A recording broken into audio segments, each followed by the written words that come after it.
जय श्री राधा कृष्ण। दर्द चाहे कितना भी गहरा हो, कान्हा का साथ हो तो हर सफर सुहाना हो जाता है। भक्तों, आज का प्रसंग दिल को छू लेने वाला है, क्योंकि ये कहानी नहीं है कान्हा की कृपा का और एक माँ की आंख से टपके आंसू जो भगवान के दिल को छू गए और कुछ अलग ही चमत्कार हो गया।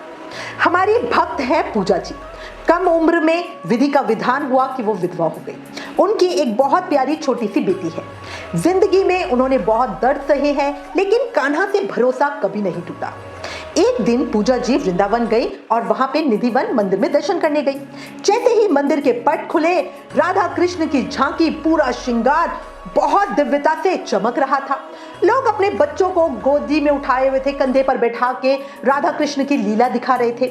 पूजा जी ने अपनी बेटी को देखा और उनके मन में एक दर्द जैसे चीख मार रहा था। काश उसके पापा होते, वो भी इसे अपने कंधे पर बिठा के सामने ठाकुर जी की लीला दिखाते। बस भक्तों, यहीं से शुरू हुआ मेरे कान्हा जी की कृपा या लीला। अचानक एक 6 फुट के बड़े से अनजान व्यक्ति वहां पर आए। बिना कुछ बोले, बिना कुछ कहे, पूजा जी ने उन्हें कुछ कहा होता, इशारा दिया होता, कुछ भी नहीं। पूजा जी की बेटी को उन्होंने एकदम ही अपने कंधे पर बिठाया और उन्हें सामने से पूरी कृष्ण लीला दिखाने लगे। और इसमें पता है अद्भुत बात क्या है?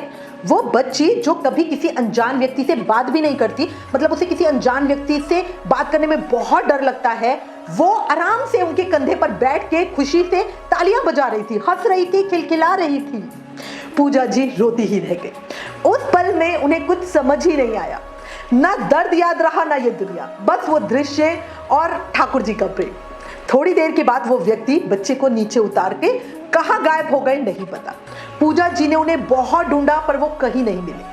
आज भी पूजा जी जब वो पल याद करती है तो अपने आप ही उनकी आंखों में आंसू आ जाते और वो हमेशा एक ही बात कहती है कि काश उस दिन मैं पहचान गई होती कि वो कोई और नहीं, मेरे कान्हा ही थे। तो भक्तों, याद रखना, भक्त की आंखों में आंसू हो और कान्हा ना पहुंचे, ये तो हो नहीं सकता। कान्हा हमेशा आते हैं, बस उनका रूप पहचानना हमें नहीं आता। सही कह रही हूँ?